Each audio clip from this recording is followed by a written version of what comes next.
भक्तों, आज सुनेंगे सोमवार की व्रत कथा। एक बार माता पार्वती ने भगवान शिव से पूछा, हे प्रभु, हे भगवान, हे महादेव, आप इतने सरल और कृपालु क्यों हैं? बिना किसी भेदभाव के सब पर दया कर देते हैं, चाहे कोई पापी हो या पुण्य आत्मा। भगवान शिव मुस्कुराए और बोले, हे देवी, उद्धार करना मेरा धर्म है। मुझे केवल भाव और भक्ति चाहिए। जो एक बार भी सच्चे मन से हर हर महादेव पुकार लेता है, मैं उसके पीछे दौरा चलाता हूँ। उसी समय कैलाश पर एक पापी ब्राह्मण आया, जिसने जीवन भर अधर्म किया था, लेकिन मृत्यु से पहले शिवलिंग के सामने सिर झुकाकर बोला, भोलेनाथ, माफ कर दो। और उसी क्षण महादेव ने उसे तार दिया। माता पार्वती चकित रह गई और तब भोलेनाथ बोले, हे पार्वती, मैं यज्ञ, तप और स्वर्ग से नहीं, केवल प्रेम से प्रसन्न होता हूँ। प्रेम से बोलिए हर हर महादेव। तो एक बार कैलाश पर्वत पर माता पार्वती ने शिव जी से पूछा, स्वामी, संसार में सबसे उत्तम दान कौन सा है? शिव जी मुस्कुराए और बोले, इस प्रश्न का उत्तर एक अनुभव से ही मिलेगा। चलो आज एक परीक्षा लेते हैं। भगवान शिव एक साधारण ब्राह्मण के रूप धारण करके एक राजा के पास भिक्षा मांगने पहुंचे और राजा ने उन्हें सोने की थाली में भोजन परोसकर दान दिया। शिव जी ने आशीर्वाद दिया और बोले, यह दान अच्छा है, पर सबसे उत्तम नहीं। फिर वे एक सेठ के पास गए। सेठ ने 1000 स्वर्ण मुद्राएं दान में दी। शिव जी मुस्कुराए और बोले, यह भी महान है, पर सर्वोत्तम नहीं। आखिर में वे एक गरीब वृद्धा के घर पहुंचे। वृद्धा के पास केवल एक रोटी थी, जिसे वह 2 दिनों से बचा कर रख रही थी। शिव जी ने भिक्षा मांगी तो उसने बिना कुछ सोचे वह रोटी दे दी और बोली, बाबा, यही मेरे पास है, पर आपको देखकर मन भर गया। आप इस रोटी को स्वीकार करें, आपकी बड़ी कृपा होगी। भगवान शिव उसी समय उस बुढ़िया माई के समीप असली रूप में प्रकट हो गए और वहाँ पार्वती जी भी प्रकट हुई और बूढ़ी माई को आशीर्वाद दिए और कहा, तूने अपना सर्वस्व दान किया है। यही सात्विक दान है, जो सबसे श्रेष्ठ है। दान वह नहीं जो बचा हुआ है, बल्कि वह है जो हमें प्रिय होते हुए भी हम प्रेम से किसी जरूरतमंद को दे दे। शिव जी सिखाते हैं कि त्याग में ही सच्चा बल होता है और हृदय से दिया गया दान ही वास्तव में परम दान होता है। प्रेम से बोलिए ओम नमः शिवाय। कथा अगर मन को भाए तो कमेंट बॉक्स में ओम नमः शिवाय अवश्य लिखें। अब आइए बढ़ते हैं शिव जी की अन्य कथाओं की ओर, जिसे सोमवार के दिन सुनने से शिव जी और माँ पार्वती की कृपा प्राप्त होती है। कथा इस प्रकार है। एक समय की बात है, जब राम जी का वनवास खत्म होने के बाद राज सिंहासन पर बैठते समय माता पार्वती और भोलेनाथ घूम रहे थे, तो भोलेनाथ ने देखा कि राम जी के दादाजी का श्राद्ध का भंडारा हो रहा है। राम जी के घर में तो भोलेनाथ ने सोचा, चलो मैं भी हूँ और राम जी का दर्शन भी कर लूँगा। और भोलेनाथ ने माता पार्वती से कहा, हे गौरा, तुम कैलाश धाम जाओ और हमारे लिए खाना बनाओ, मैं थोड़ी देर में आता हूँ। तो माता जी ने भोलेनाथ की बात मानकर कैलाश धाम को चले गए और भोलेनाथ पहुंचे राम जी के घर और ब्राह्मण के साथ पंगत में बैठ गए और खाने लगे। सभी ब्राह्मणों को माता जानकी ने पेट भरकर भोजन खिलाया। सभी ब्राह्मण उठकर चले गए, लेकिन भोलेनाथ बैठे ही रहे। तो माता सीता ने लक्ष्मण जी की धर्मपत्नी माता उर्मिला से बोली, सभी ब्राह्मण उठकर चले गए। तब माता उर्मिला बोली, सभी ब्राह्मण तो चले गए, बस एक ही बैठे हैं। तो माता जानकी जी बोली, अच्छा कोई बात नहीं, थोड़ा भूखा होगा, खिला दो। अब माता सीता और उर्मिला और सभी सखियां खिलाने लगी। भोलेनाथ को। भगवान भोलेनाथ तो खाते गए। माता जानकी की रसोई का सारा सामान खत्म हो गया, लेकिन भोलेनाथ उठे नहीं। तो माता सीता जल लेकर भोलेनाथ जी के पास गई और बोली, बाबा पानी पी लो। तो भोलेनाथ बोले कि आधा पेट भर जाएगा तो मैं पानी पी लूंगा। अब तो माता सीता सोचने लगी, लो अभी तक तो इनका आधा पेट भी नहीं भरा है। अब माता जानकी ने फिर से सामान मंगवाकर भोजन बनाया और खिलाया, लेकिन भोलेनाथ रुकने का नाम नहीं ले रहे थे। इतनी देर में माता केकई आ गई और बोली, क्या हुआ बेटी, तुम लोग परेशान लग रही हो। तो जानकी जी बोली, माता सभी ब्राह्मण उठकर चले गए, बस यही एक ब्राह्मण बचे हुए हैं, अब क्या करूं। तो माता केकई ने फिर से सामान मंगवाया। इतने में भोलेनाथ ने आवाज लगाई, लेते आओ माता, जोर की भूख लगी है। तो माता जानकी जी बोली, बाबा अभी तो आटा साने हैं, थोड़ा पूरी पका लेने दो, फिर लेकर आते हैं। तब भोलेनाथ बोले, आटा ही लेते आओ। अब तो भोलेनाथ ने सब आटा, दाल, चावल सभी सामग्री को रसोई घर में जाने से पहले ही बोरी को ही खत्म कर देते थे। माता सीता हार कर दौड़ी दौड़ी राम जी के पास गई। तो राम जी बोले, क्या हुआ जानकी, इतने परेशान क्यों हो। तो माता सीता बोली, सभी ब्राह्मण उठकर चले गए, लेकिन एक ब्राह्मण बैठे रह गए, जो सब भंडार को ही खाली कर दिए। राशन मंगवा कर लाए तो रसोई में जाने से पहले ही बोरी को खत्म कर देते हैं। तो राम जी बोले, चलो मैं भी देखता हूँ कि कौन है। राम जी गए तो देखते ही पहचान गए कि ये तो मेरी भोलेनाथ है।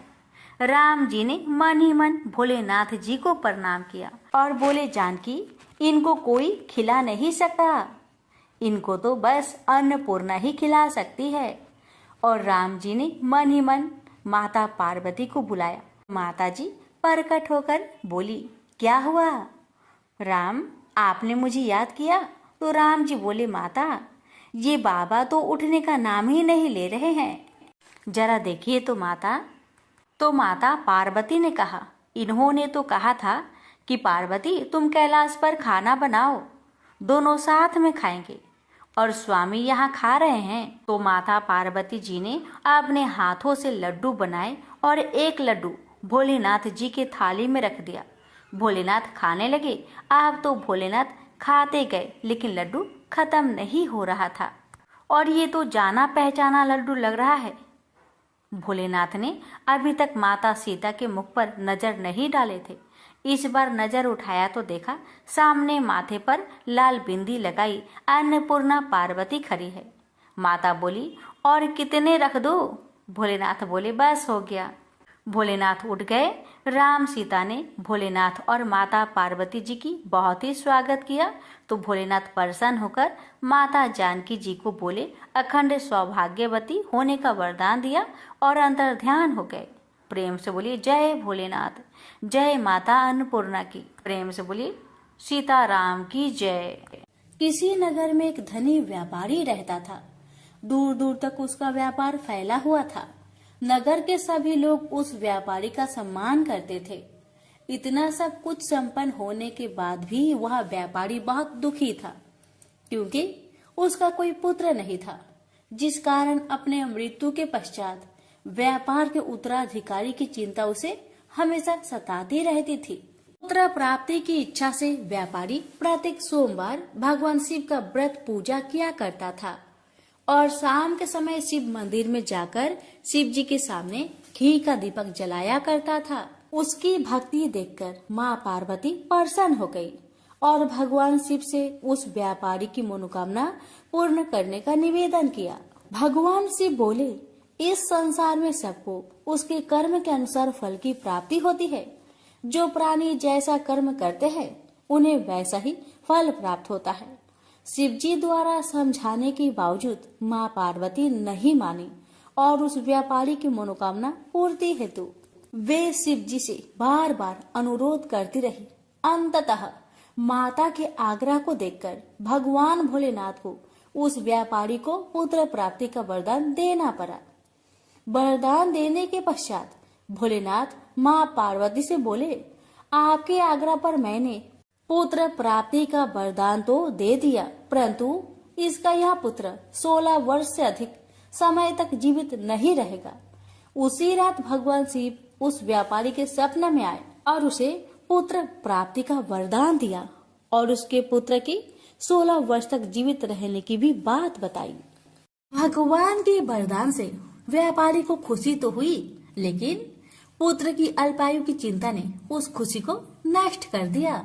व्यापारी पहले की तरह सोमवार के दिन भगवान शिव का विधिवत व्रत करता रहा।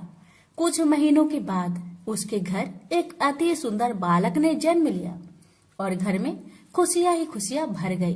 बहुत धूमधाम से पुत्र जन्म का समारोह मनाया गया, परंतु व्यापारी को पुत्र जन्म की अधिक खुशी नहीं हुई, क्योंकि उसे पुत्र की अल्प आयु के रहस्य का पता था। जब पुत्र 12 वर्ष का हुआ तो व्यापारी ने उसे उसके मामा के साथ पढ़ने के लिए बनारसी भेज दिया। लड़का अपने मामा के साथ शिक्षा प्राप्त हेतु चल दिया। रास्ते में जहाँ भी मामा भांजे विश्राम हेतु रुकते, वहीं यज्ञ करते और ब्राह्मणों को भोजन कराते। लंबी यात्रा के बाद मामा भांजे एक नगर में पहुँचे। उस दिन नगर के राजा की कन्या का विवाह था, जिस कारण पूरे नगर को सजाया गया था। निश्चित समय पर बारात आ गई, लेकिन वर का पिता अपने बेटे के एक आंख से काने होने के कारण बहुत चिंतित था। उसे भय था कि इस बात का पता चलने पर कहीं राजा विवाह से इनकार न कर दे, इससे उसकी बदनामी भी होगी। जब वर के पिता ने व्यापारी के पुत्र को देखा तो उसके मस्तिष्क में एक विचार आया। उसने सोचा, क्यों ना इस लड़के को दुल्हा बनाकर राजकुमारी से विवाह करा दूं। विवाह के बाद इसको धन देकर विदा कर दूंगा और राजकुमारी को अपने नगर ले जाऊंगा। वर के पिता ने लड़के के मामा से इस संबंध में बात की। मामा ने धन मिलने की लालच में वर के पिता की बात को स्वीकार कर ली। लड़के को दूल्हे का वस्त्र पहनाकर राजकुमारी से विवाह कर दिया गया। राजा ने बहुत सारा धन देकर राजकुमारी को विदा किया। शादी के बाद लड़का जब राजकुमारी के साथ लौट रहा था तो वह सच नहीं छिपा सका और उसने राजकुमारी के ओढ़ने पर लिख दिया, राजकुमारी, तुम्हारा विवाह मेरे साथ हुआ था। मैं तो बनारसी पढ़ने के लिए जा रहा हूँ और अब तुम्हें जिस नवयुवक की पत्नी बनना पड़ेगा वह कान्हा है। जब राजकुमारी ने अपनी ओढ़नी पर लिखा हुआ पढ़ा तो उसने कान्हे लड़के के साथ जाने से इनकार कर दिया। राजा को जब ये सब बातें पता लगी तो उसने राजकुमारी को महल में ही रख लिया। उधर लड़का अपने मामा के साथ बनारसी पहुंच गया और गुरुकुल में पढ़ना शुरू कर दिया। जब उसकी आयु 16 वर्ष की हुई तो उसने यज्ञ किया। यज्ञ की समाप्ति पर ब्राह्मणों को भोजन करवाया और खूब अन्य वस्त्र दान किए। रात को वह अपने शयन कक्ष में सो गया। शिव के वरदान के अनुसार शयन अवस्था में ही उसके प्राण पेखरू उड़ गए। सूर्योदय पर मामा मृत भांजे को देखकर रोने पिटने लगा। आसपास के लोग भी एकत्र होकर दुख प्रकट करने लगे। लड़के के मामा के रोने विलाप करने के स्वर समीप से गुजरते हुए भगवान शिव और माता पार्वती ने भी सुने। माता पार्वती ने भगवान से कहा, प्राणनाथ, मुझे इसके रोने का स्वर सहन नहीं हो रहे। आप इस व्यक्ति के कष्ट को अवश्य दूर करें। भगवान शिव ने माता पार्वती के साथ अदृश्य रूप में समीप जाकर देखा तो भोलेनाथ माता पार्वती से बोले, यह तो उसी व्यापारी का पुत्र है जिसे मैंने 16 वर्ष की आयु का वरदान दिया था। इसकी आयु पूरी हो गई है। माँ पार्वती ने फिर भगवान शिव से निवेदन कर उस बालक को जीवन देने का आग्रह किया। माता पार्वती के आग्रह पर भगवान शिव ने उस लड़के को जीवित होने का वरदान दिया और कुछ ही पल में वह जीवित होकर उठ बैठा। शिक्षा समाप्त करके लड़का मामा के साथ अपने नगर की ओर चल दिया। दोनों चलते हुए उसी नगर में पहुंचे जहां उसका विवाह हुआ था। उस नगर में भी यज्ञ का आयोजन किया। समीप से गुजरते हुए नगर के राजा ने यज्ञ का आयोजन देखा और उसने तुरंत ही लड़के और उसके मामा को पहचान लिया। यज्ञ के समाप्त होने पर राजा मामा और लड़के को महल में ले गया और कुछ दिन उन्हें महल में रखकर बहुत सा धन वस्त्र आदि देकर राजकुमारी के साथ विदा कर दिया। इधर भूखे प्यासे रहकर व्यापारी और उसकी पत्नी बेटे की प्रतीक्षा कर रहे थे। उन्होंने प्रतिज्ञा कर रखी थी कि यदि उन्हें अपने बेटे की मृत्यु का समाचार मिला तो दोनों अपने प्राण त्याग देंगे। परंतु जैसे ही उसने बेटे के जीवित वापस लौटने का समाचार सुना तो वह बहुत परेशान हुआ। वह अपनी पत्नी और मित्रों के साथ नगर के द्वार पर पहुंचा। अपने बेटे के विवाह का समाचार सुनकर पुत्र वधू राजकुमारी को देखकर उसकी खुशी का ठिकाना न रहा।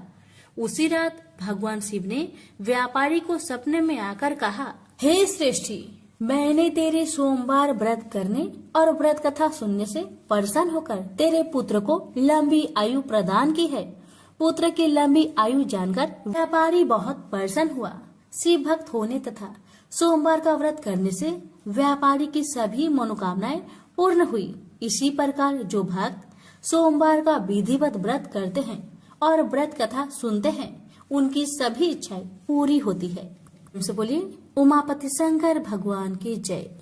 एक समय श्री महादेव जी पार्वती के साथ भ्रमण करते हुए मृत्यु लोक में अमरावती नगरी में आए। वहां के राजा ने शिव मंदिर बनवाया था, जो कि अत्यंत भव्य एवं रमणीक तथा मन को शांति पहुंचाने वाला था। भ्रमण करते समय शिव पार्वती भी वहां ठहर गए। पार्वती जी ने कहा, हे नाथ, आओ आज इसी स्थान पर चौसर पासे खेले। खेल प्रारंभ हुआ। शिव जी कहने लगे, मैं जीतूंगा। इस प्रकार उनकी आपस में वार्तालाप होने लगी। उस समय पुजारी जी पूजा करने आए। पार्वती जी ने पूछा, पुजारी जी बताइए जीत किसकी होगी? पुजारी बोला, इस खेल में महादेव जी के समान कोई दूसरा परंगत नहीं हो सकता, इसलिए महादेव जी ही यह बाजी जीतेंगे। परंतु हुआ उल्टा, जीत पार्वती जी की हुई। अतः पार्वती जी ने पुजारी जी को कोढ़ी होने का श्राप दे दिया कि तूने मिथ्या भाषण किया। अब तो पुजारी कोढ़ी हो गया। शिव पार्वती जी दोनों वापस चले गए। कुछ समय पश्चात अप्सराएं पूजा करने आई। अप्सराओं ने पुजारी के उसके कोढ़ी होने का कारण पूछा। पुजारी ने सब बातें बता दी। अप्सराएं कहने लगी, पुजारी जी आप 16 सोमवार का व्रत करें तो शिव जी प्रसन्न होकर आपका संकट दूर करेंगे।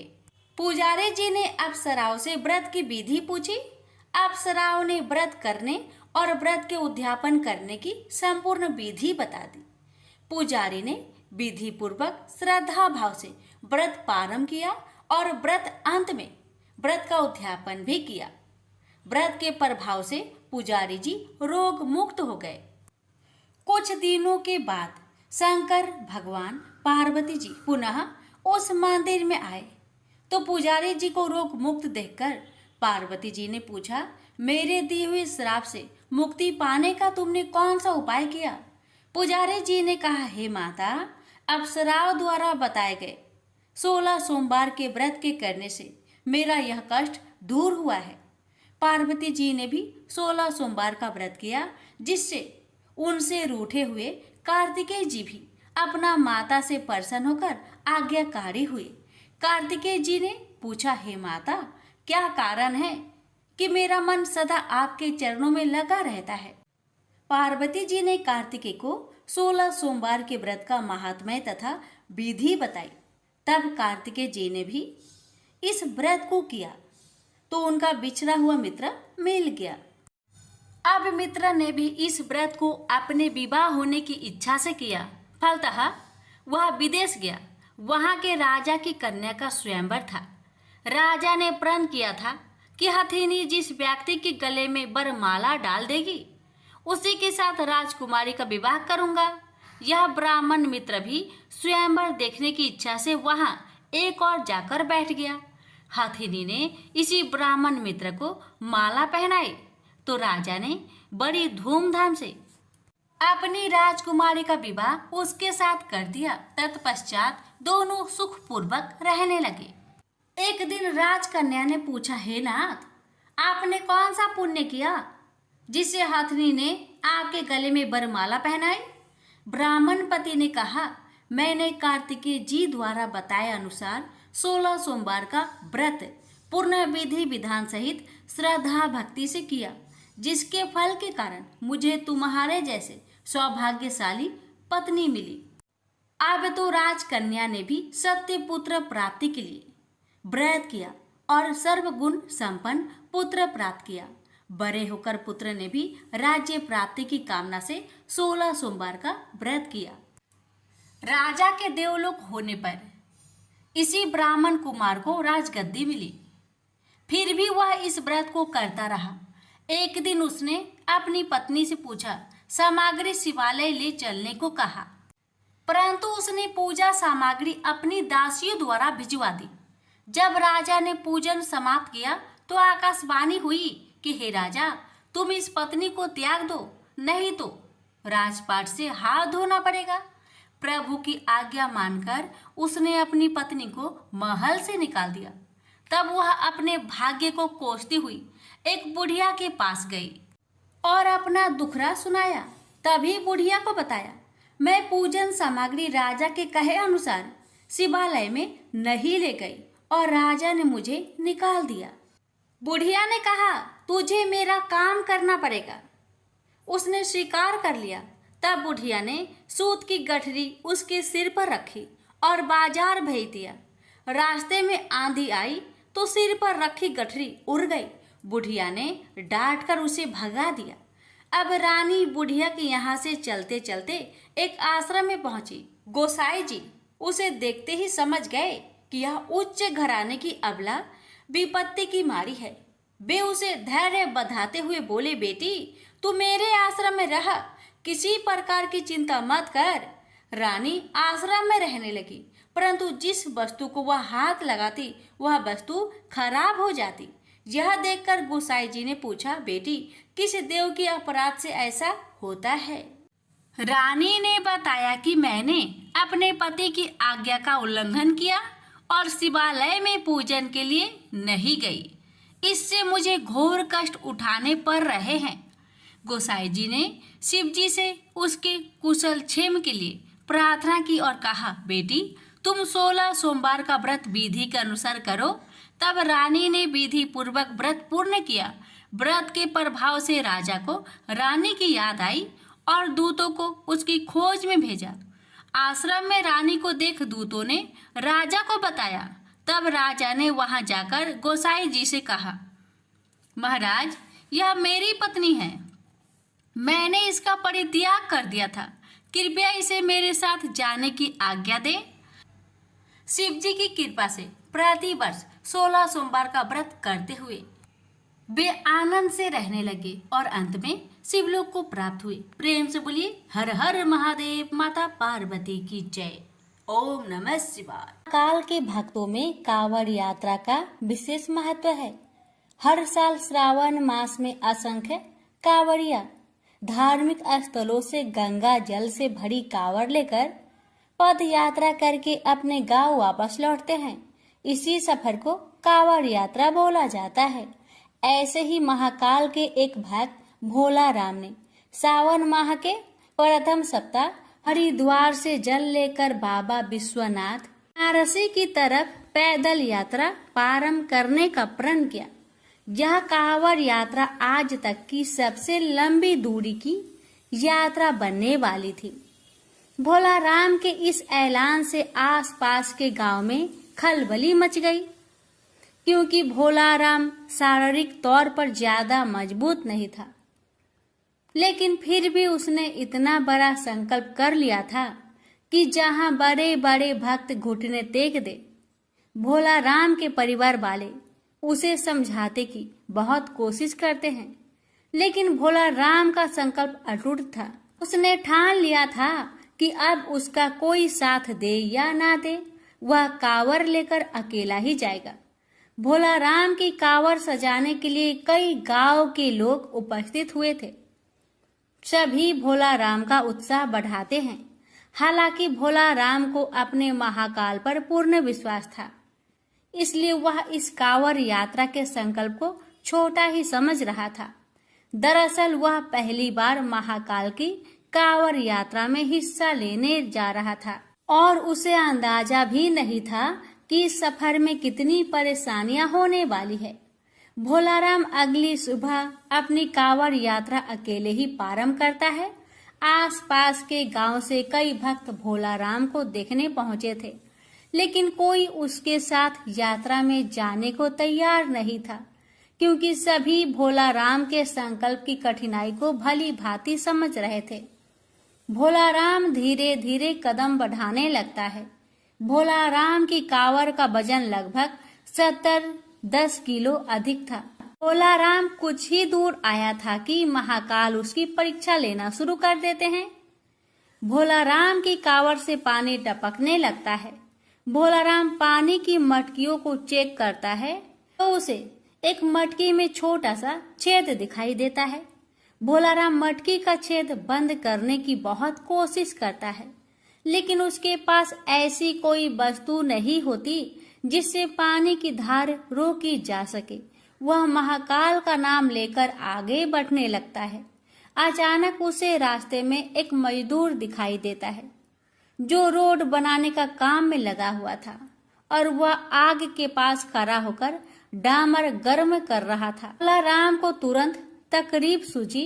वह मजदूर के पास जाकर थोड़ा सा डामर लेकर मटकी के छेद में लगा देता है और डामर लगते ही पानी टपकना बंद हो जाता है। भोलाराम मजदूर को धन्यवाद देते हुए आगे बढ़ जाता है।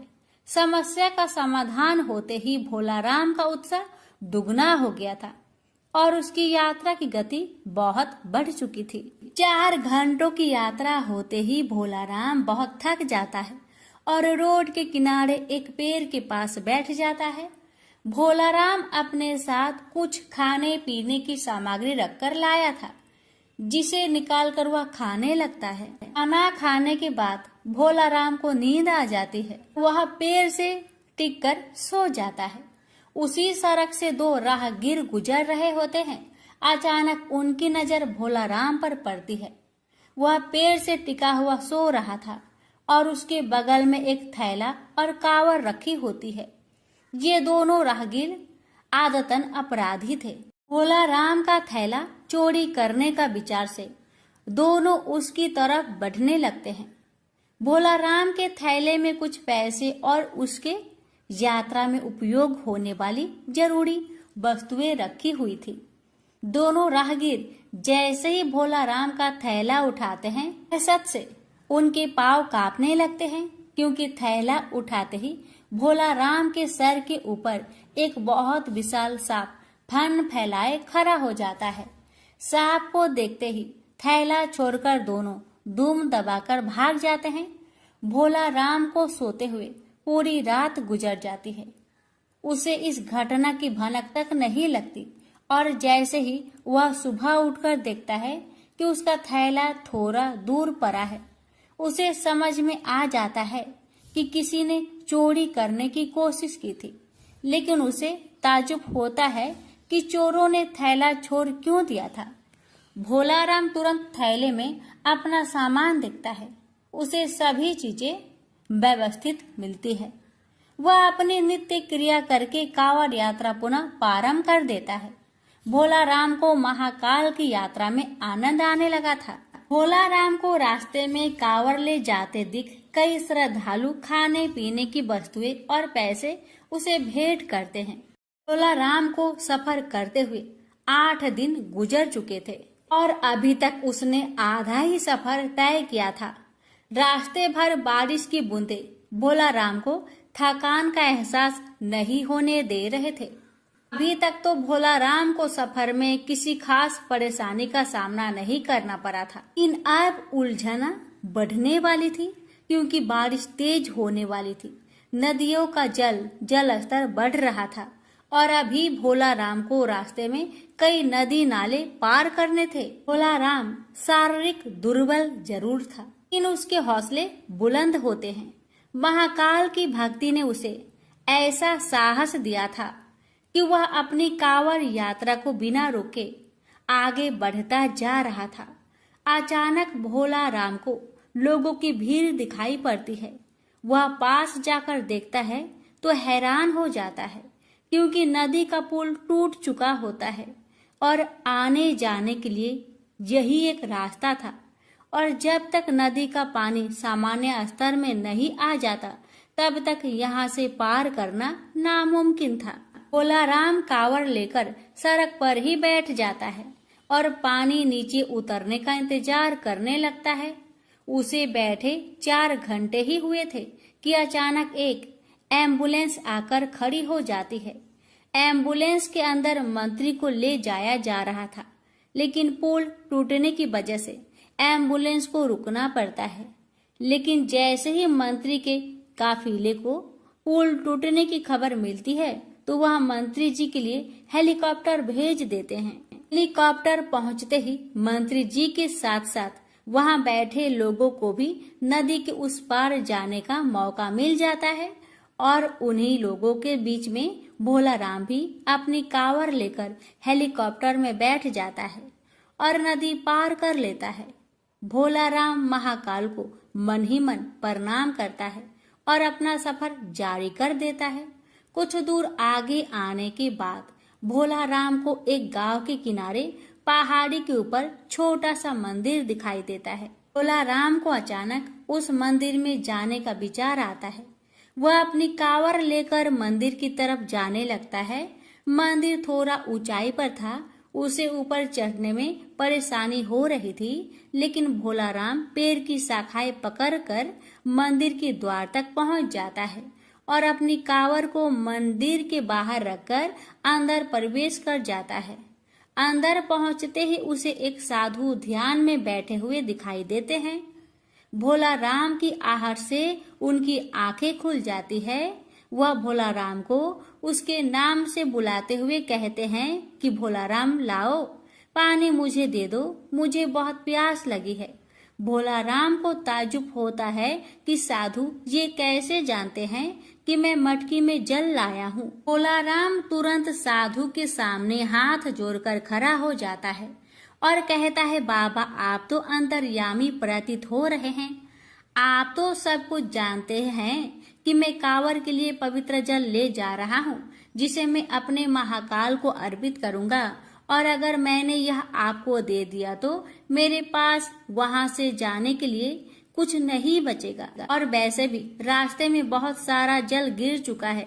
मैं क्षमा चाहता हूँ, मैं आपको जल नहीं दे सकता। और इतना कहकर भोला राम मंदिर से बाहर आ जाता है और अपना कांवड़ लेकर पहाड़ से नीचे उतर जाता है। भोला राम कच्चे रास्ते से आगे बढ़ने लगता है। थोड़ी ही दूर उसे एक गांव दिखाई देता है और जैसे ही वह गांव के करीब पहुंचता है, वहां कुछ लोग बैठे होते हैं। सभी भोला राम को कांवड़ ले जाते देख उसके पास पहुंच जाते हैं। गांव के लोग भोला राम को खाने पीने की वस्तु भेंट करने के लिए आगे आते हैं, लेकिन भोला राम उन्हें रोक देता है और कहता है, अगर आप मुझे कुछ देना ही चाहते हैं तो पीछे पहाड़ी पर एक मंदिर है, वहां एक साधु भूखे प्यासे बैठे हैं, कृपया करके उन्हें यह सब भिजवा दीजिए। गांव के लोग भोला राम को आश्चर्यचकित होकर देखने लगते हैं और कहते हैं, भैया यहाँ तो कोई पहाड़ी नहीं है, ये पूरा इलाका जंगली है और यहाँ पेड़ पौधे के अलावा आपको कुछ दिखाई नहीं देगा। जरूर आपको कोई भ्रम हुआ होगा। भोला राम सोच में पड़ जाता है और कुछ देर के बाद वह कहता है कि मैं दावे के साथ कह सकता हूँ, यहाँ पहाड़ी में एक मंदिर है, आप सभी मेरे साथ चलिए, मैं आपको दिखाता हूँ। और भोला राम सभी को लेकर पहाड़ी को खोजते हुए चलने लगता है, लेकिन उसे कुछ दूर आते ही एहसास होने लगता है कि वह गलत रास्ते जा रहा है, क्योंकि काफी देर तक चलते हुए उसे पहाड़ी दिखाई नहीं दे रही थी और यह रास्ता भी उसके लिए अनजाना सा लग रहा था। वह गांव वालों से तुरंत कहता है कि आपके गांव आने का इसके अलावा कोई और रास्ता है क्या? गांव वाले मना कर देते हैं और भोला राम को समझाते हैं कि आप भ्रमित ना हो, यहाँ कोई मंदिर नहीं है और ना ही कोई साधु भूखा प्यासा बैठा है। आप अपनी कांवड़ यात्रा पुनः प्राप्त करें। अभी आपका सफर लंबा है। भोला राम वही घुटने के बल बैठ जाता है और हाथ जोड़कर महाकाल का आह्वान करके जोर जोर से रोने लगता है और रोते हुए कहता है, महाकाल, मैं आपको पहचान नहीं पाया, कृपया मुझे दर्शन दीजिए। मैं जानता हूँ साधु के भेष में आप ही थे। मैं आपके लिए जल लाया हूँ और मैं आपको जल पिलाए बिना यहाँ से नहीं जाऊंगा। और कुछ ही देर में भोला राम के सामने से बड़े बड़े पेड़ों के पीछे अचानक पहाड़ी में मंदिर नजर आने लगता है। गांव के सभी लोग मंदिर को देखकर दंग रह जाते हैं। मंदिर दिखाते ही भोला राम कांवड़ लेकर दौड़ पड़ता है और दोबारा उसी मंदिर में प्रवेश कर जाता है। गांव के लोग पहाड़ी के नीचे खड़े होकर महाकाल की महिमा देख रहे होते हैं। मंदिर रहस्यमयी था, जिसे आज से पहले किसी ने नहीं देखा था। भोला राम मंदिर के अंदर पहुंचते ही साधु के सामने अपनी कांवड़ रख देता है और साधु भोला राम से कहते हैं, मेरे मस्तक में जल डालो। और जैसे ही भोला राम मटकी से साधु के सर में जल डालता है, अचानक उनके सामने का नजारा बदल जाता है और वह बनारसी की गंगा नदी के किनारे पहुंच चुका होता है। उसे कुछ समझ में नहीं आता, क्योंकि अभी यहाँ तक पहुँचने के लिए उसे 5 दिन का सफर और करना था। लेकिन यह सफर पलक झपकते ही पूरा हो चुका था। महाकाल की महिमा को वह समझ चुका था। भोला राम की आंखों में आंसू आ जाते हैं और वह गंगा नदी के किनारे महाकाल के ध्यान में बैठ जाता है। भोला राम की कांवड़ यात्रा स्वयं महाकाल ने संपन्न की थी, जिससे भोला राम का जीवन धन्य हो गया था। और उसकी कांवड़ यात्रा पूरी होते ही महाकाल की कहानी गाथा समाप्त हो जाती है। तो प्रेम से बोलिए हर हर महादेव, महाकाल की जय।